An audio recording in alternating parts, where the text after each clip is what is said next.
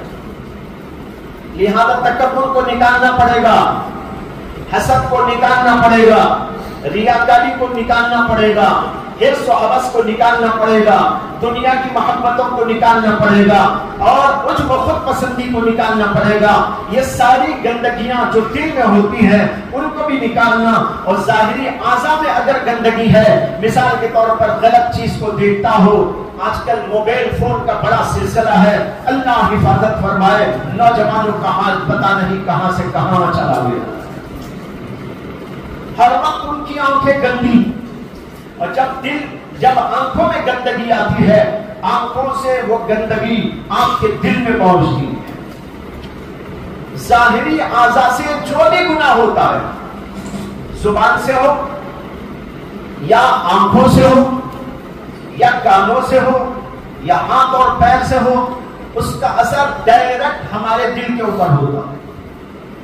ادھر غلط دیکھا، ادھر جا کر غلط جم گیا، غلط سن لیا، دل کے اوپر اس کا غلط اثر مرتب ہو گیا۔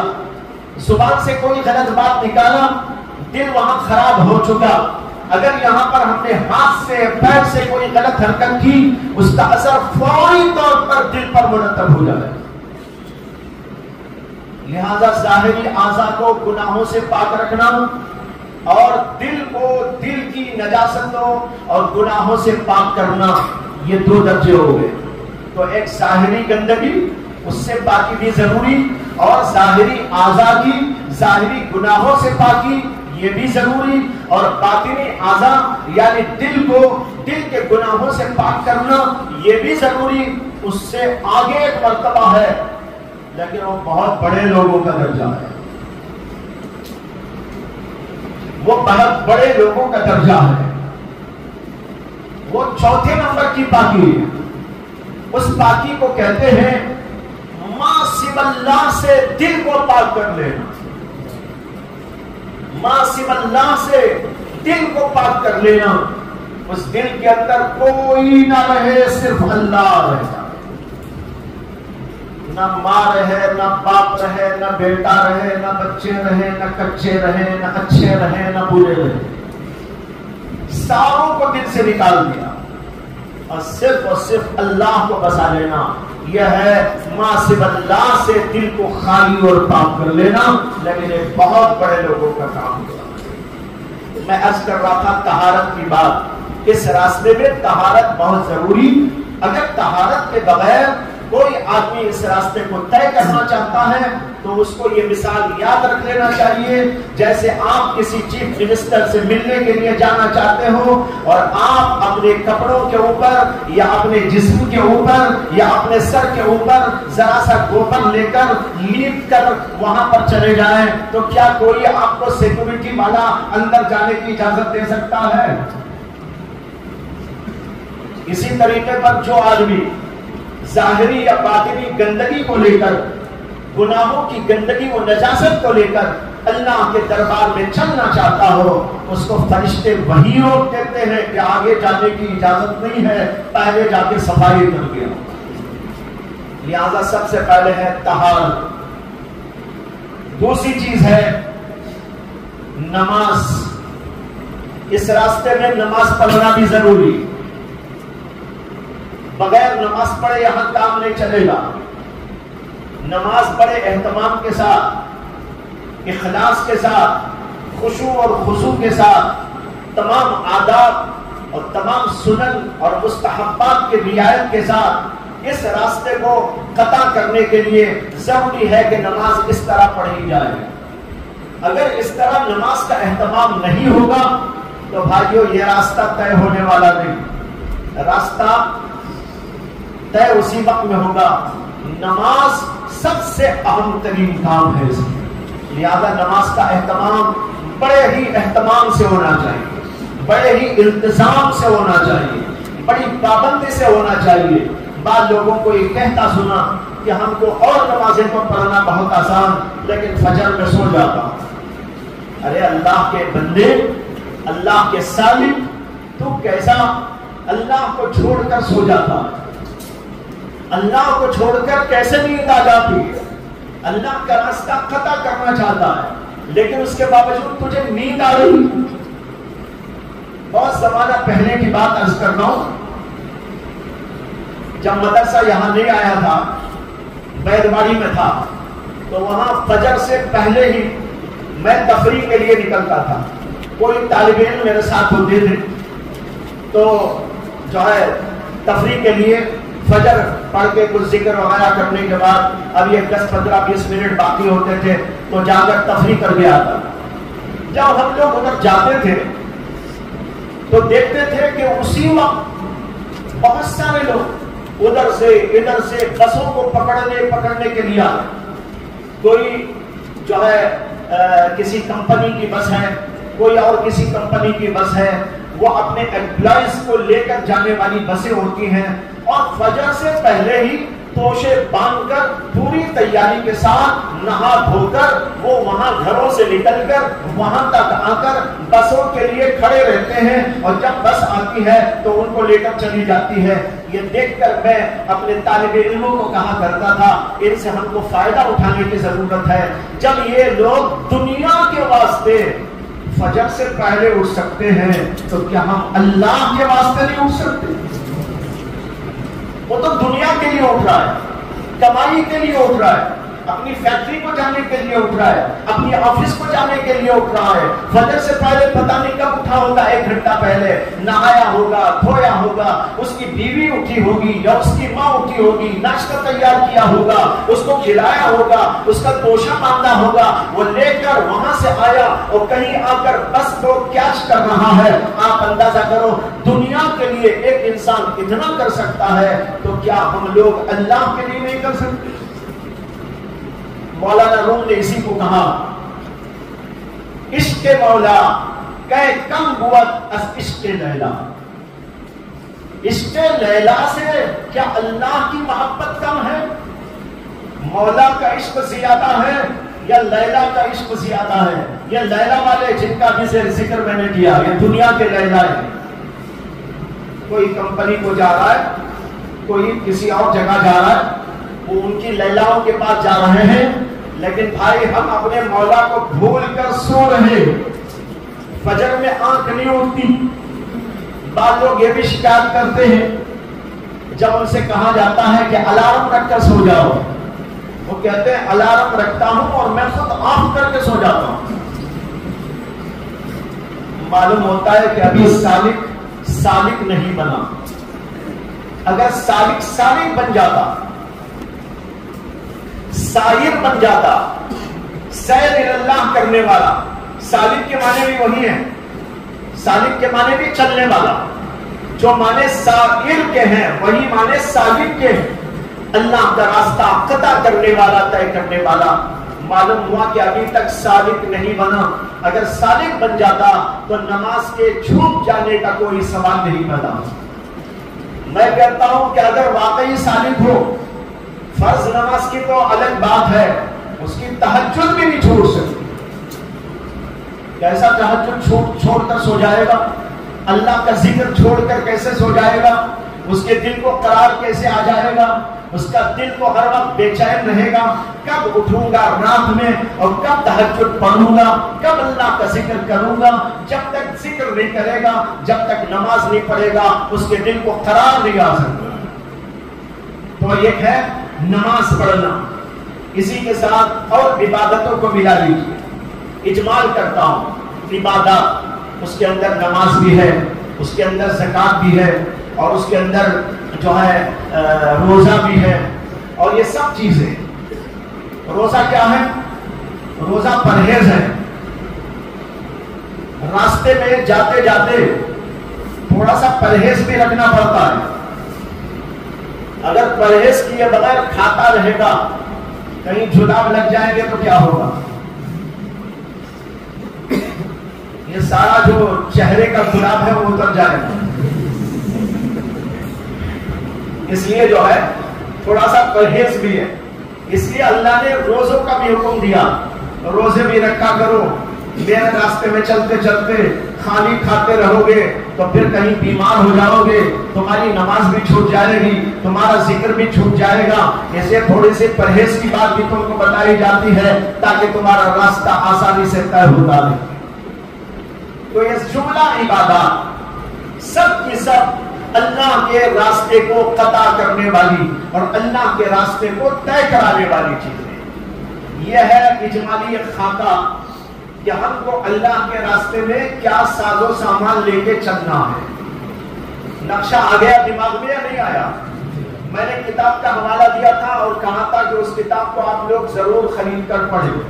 اگر آپ لوگوں کو منگانے میں دقت ہو رہی ہو تو یہاں پر ہمارے جو شعبہ ہے, شعبہ تحقیق و اشاعت, اس کے ذمہ دار ہیں مولوی عنایت اللہ, ان کے پاس لکھوا دیجئے. جو لینا چاہتے ہو تو وہ منگوا کر آپ کو دے دیں گے, اگلی مجلس کے اندر لے لیجیے یا ان سے منگوا لیجیے. بہرحال یہ کتاب ضرور خریدیں اور اس کو پڑھیں. تمام شعبے آپ کی نظر سے گزر جائیں گے اور آپ کو بڑے اطمینان کے ساتھ اپنے ساتھ یہ ساز و سامان لے کر جانا آسان ہوگا. کیا کیا لے کر چلنا ہے, کس کس طرح لے کر چلنا ہے, دل میں کیا لے کر چلنا ہے, زبان سے کیا لے کر چلنا ہے, ہاتھ پیر میں کیا لے کر چلنا ہے. یہ سب کا سب ساز و سامان ہے جو اس کتاب کے اندر بتایا گیا. اس کا نام ہے فروع الایمان. دوسرا کام, اشارتاً تو بات آ گئی اب, لیکن تھوڑی سی تفصیل کر دیتا ہوں کہ راستے کو قطع کرنے کے لیے, طے کرنے کے لیے ایک کام یہ بھی ضروری ہے کہ کچھ چیزوں سے بچ کر رہا جائے. اگر بچیں گے نہیں راستہ قطع نہیں ہو پائے گا. جو چیزیں اس راستے کے لیے مضر ہیں, اس راستے کے لیے نقصان دینے والی, ان تمام چیزوں کو چھوڑ کر اس سے بچتے بچاتے اس راستے کو قطع کرنا ہے. اور وہ ہے سارے کے سارے گناہ. گناہ دو قسم کے ہوتے ہیں. ایک ظاہری گناہ ہوتے ہیں جو ہاتھ سے, پیر سے, زبان سے, آنکھ سے, کان سے ہوتے. جتنے بھی گناہ ہو ان سارے ہی گناہوں کو چھوڑ دیا جائے. اگر گناہ کرتے کرتے آدمی اللہ کا راستہ طے کرنا چاہتا ہو, اس کی مثال ایسی ہے جیسے ایک آدمی ایک قدم آگے بڑھا, 2 قدم پیچھے آ گیا, 4 قدم آگے چلا, 8 قدم پیچھے آ گیا. آپ بتاؤ کہ اس کا راستہ کب طے ہونے والا ہے؟ آپ گھر سے نکلے یہاں آنے کے لیے, لیکن جب راستہ آپ نے شروع کیا 2 قدم آگے بڑھنے کے بعد 3 قدم پیچھے آ گئے. پھر تھوڑی دیر کے بعد آپ کو خیال آیا کہ نہیں جناب چلنا چاہیے, تو 4 قدم آگے بڑھنے کے بعد پھر شیطان نے آپ کو کسی اور خیال میں مبتلا کیا, آپ 8 قدم پیچھے چلے گئے. آپ کو ظاہر ہے کہ کبھی یہ راستہ طے ہونے والا نہیں. اسی طرح جو لوگ نماز پڑھتے ہیں, روزہ رکھتے ہیں, زکات دیتے ہیں, ذکر بھی کرتے ہیں, تسبیحات پڑھتے ہیں, وظائف کرتے ہیں, اسی طریقے پر اور بہت سارے اچھے اچھے کام کرتے ہیں, لیکن اس کے ساتھ ساتھ وہ گناہ بھی کرتے. کبھی زبان کا گناہ, کبھی آنکھوں کا گناہ, اور کبھی کانوں کا گناہ, اور کبھی ہاتھ اور پیر کا گناہ, اور کبھی دل کا گناہ, حسد میں مبتلا, تکبر میں مبتلا, اور ریاکاری میں مبتلا, اور عجب و خود پسندی میں مبتلا, یا اور کسی قسم کا گناہ کرتے ہیں. ان کی مثال ایسی ہی ہے کہ 1 قدم 2 قدم آگے بڑھتے ہیں, 2-4 قدم پیچھے آ جاتے ہیں. اس لیے جہاں رہتے ہیں وہی لیتے ہیں, ان کا راستہ قطع ہی نہیں ہوگا. جیسے کہ بنی اسرائیل کے ساتھ واقعہ ہوا تھا. بنی اسرائیل نے خدا کی نافرمانی، اللہ تعالیٰ نے ان کو وادی التیہ کے اندر لٹکا کے چھوڑ دیا، اٹکا کے چھوڑ دیا. صبح میں نکلتے تھے کہ آج ہم فلاں شہر کو جائیں گے. جب یہاں سے نکلتے تو چلتے چلتے گھوم کر جہاں سے چلے تھے وہیں آ جاتے. رات ہو چکی ہوتی، وہ سمجھتے کہ ہم نے تو بہت راستہ طے کر دیا، لیکن جب صبح میں دیکھتے تو جہاں سے نکلے تھے وہیں موجود. اب دوسرے دن پھر لاہور پڑتے، ارے یہ کیا ہو گیا، کل بھی یہی تھے آج بھی یہی. پھر اس کے بعد ارادہ کر کے چلتے، آج تو ہم کو ضرور فلاں شہر کو جانا ہے. اب چلتے چلتے چلتے راستہ بھٹک کر جہاں گئے تھے پھر وہیں، جہاں سے نکلے تھے وہیں آ جاتے. اس طرح 40 سال تک وادی التیہ میں بھٹکتے رہے. جو لوگ راستہ طے کرنے کے لیے نماز پڑھتے ہیں، روزہ رکھتے ہیں، ایسا سمجھو قدم بڑھا رہے ہیں، ذکر کر رہے ہیں، قدم بڑھا رہے ہیں، تلاوت کر رہے ہیں، قدم ان کا بڑھتا جا رہا ہے، لیکن بڑھتے ہوئے ساتھ ساتھ گناہ کر رہے ہیں تو پیچھے بھی آ رہے ہیں.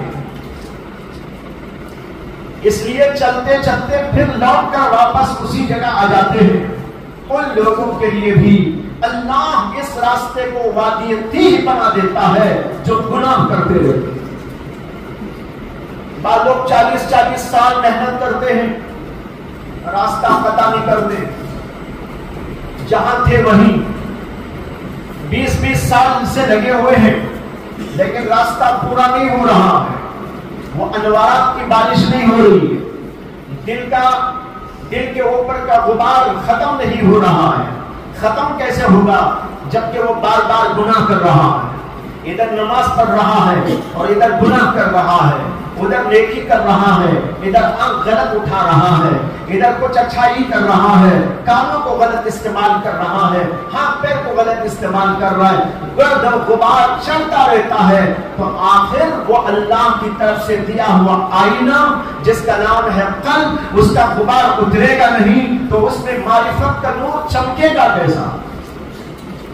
لہذا بھائیوں، جو لوگ اس راستے کو قطع کرنے میں بہت سنجیدہ ہیں، ان کو اپنی سنجیدگی کا مظاہرہ کرنا چاہیے. سنجیدہ بن جاؤ، جیسے آپ دنیا کے کمانے میں سنجیدہ ہو جاتے ہیں.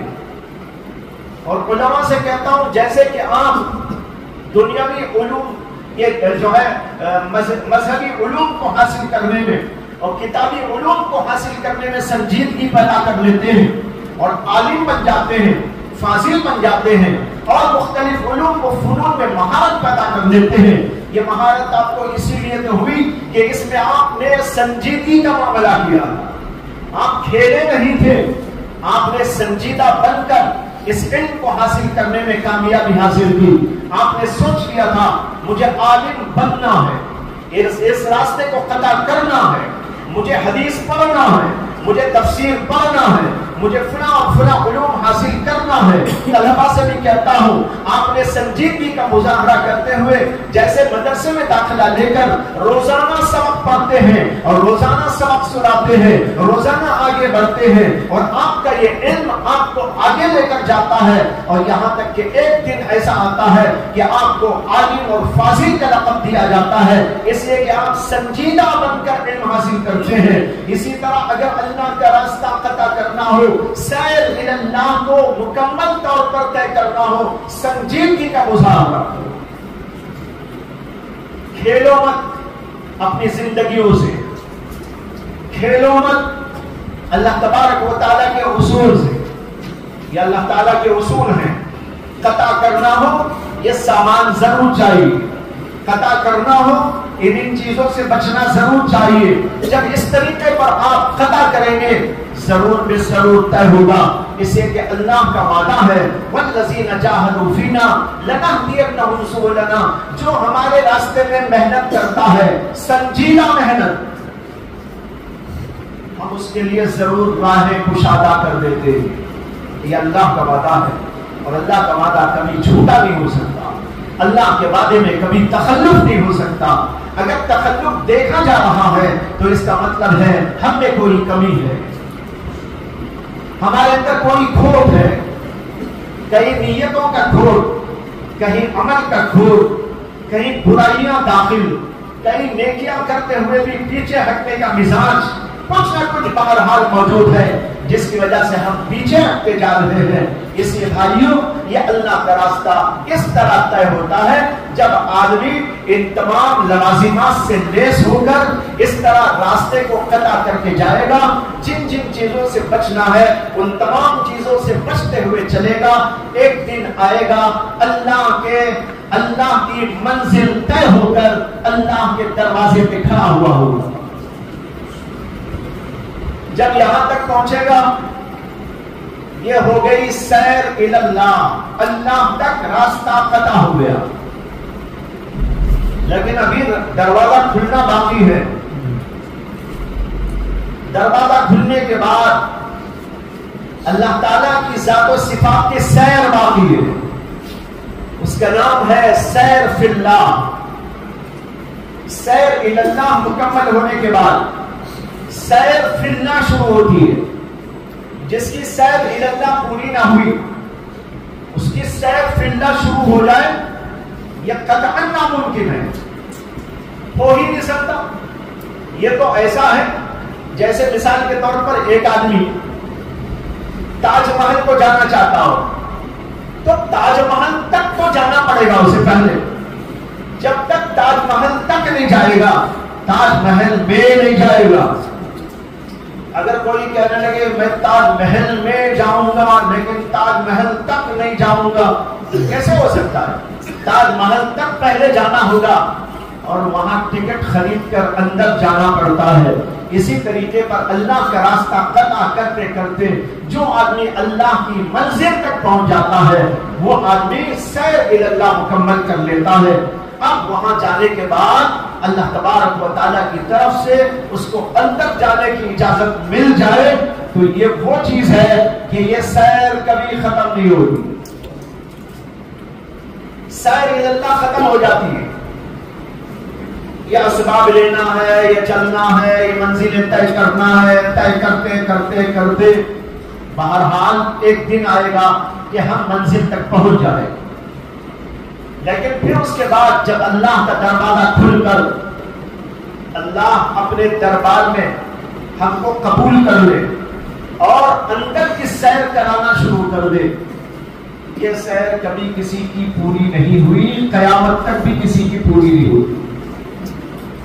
یہ لا انتہا ہے، بے انتہا ہے، لا محدود ہے، غیر محصور ہے، غیر محدود ہے، اس کی کوئی انتہا نہیں۔ بہرحال یہ آج سیر الی اللہ کی بات مکمل ہو گئی، اس سے آپ کو پورا نقشہ الحمدللہ سمجھ میں آ گیا کہ ہم کو کرنا کیا ہے، کن چیزوں سے بچنا ہے، کن چیزوں کو لے کر اپنا کر چلنا ہے۔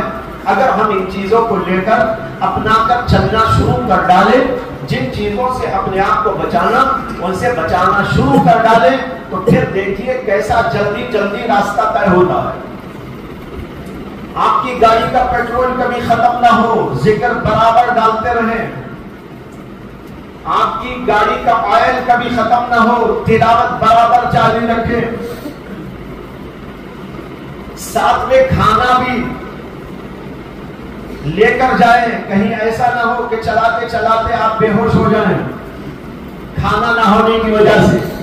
لہذا آپ کے ساتھ نماز، روزہ، حج، زکات یہ بھی جو ہے ضروری سامان ہے، یہ کھانے پینے کی چیزیں ہیں، یہ بھی ساتھ لے کر چلنا ضروری ہے۔ اور اس کے ساتھ تھوڑی سی دوا دارو بھی رکھنا چاہیے، کہیں پیٹ میں درد آ جائے، کہیں سر میں درد آ جائے تو اس کے لیے بھی کچھ چیزیں ہوتی ہیں، وہ بھی اپنے ساتھ رکھ کر لے کر جانا۔ وہ کیا چیزیں ہیں؟ وہ مثال کے طور پر ایسی چیزیں جو جیسے کہتے ہیں نا استغفر اللہ، یہ استغفر اللہ کیا ہے؟ دوا ہے۔ ذرا سا کچھ ہو گئی کہ طبیعت خراب ہو گئی تو اس کا علاج کرنے کے لیے اللہ نے کیا دیا؟ ایک دوا دی ہے، اس کا نام ہے توبہ، اس کا نام ہے استغفار۔ کہیں چلتے چلتے ادھر دیکھا ادھر دیکھتے ہی گاڑی وہ ہونے لگی, نہیں دیکھنے کی چیز کو دیکھنے لگا, گاڑی ڈاماڈول ہونے لگی, آپ فوراً دوا کھا لیجئے, دماغ درست ہو جائے گا. توبہ کا ایک گھونٹ پی لیجئے گا, توبہ کا اور استغفار کا جو ہے سیرت تھوڑا تھوڑا پینا شروع کر دیجئے. استغفر اللہ لا حول ولا قوت الا باللہ, یہ سب جو ہے نا دوائیاں ہیں, یہ بھی اپنے ساتھ میں لے کر چلتے رہنا ہے. جب اس طریقے پر آپ چلیں گے تو انشاءاللہ ضرور یہ راستہ طے ہوگا. اللہ سے امید ہے کہ اللہ ہم سب کو قبول فرمائے گا. دعا کرتا ہوں کہ اللہ تعالیٰ اس بیان کو قبول فرمائے, ہم کو اس پر عمل کی توفیق عطا فرمائے, ہم سب کے دلوں کے اندر اس کو اتارے اور عمل کرنے کے لیے اللہ ہم کو ہمت اور توفیق اور جذبہ عطا فرمائے. وآخر دعوانا ان الحمد للہ رب العالمین.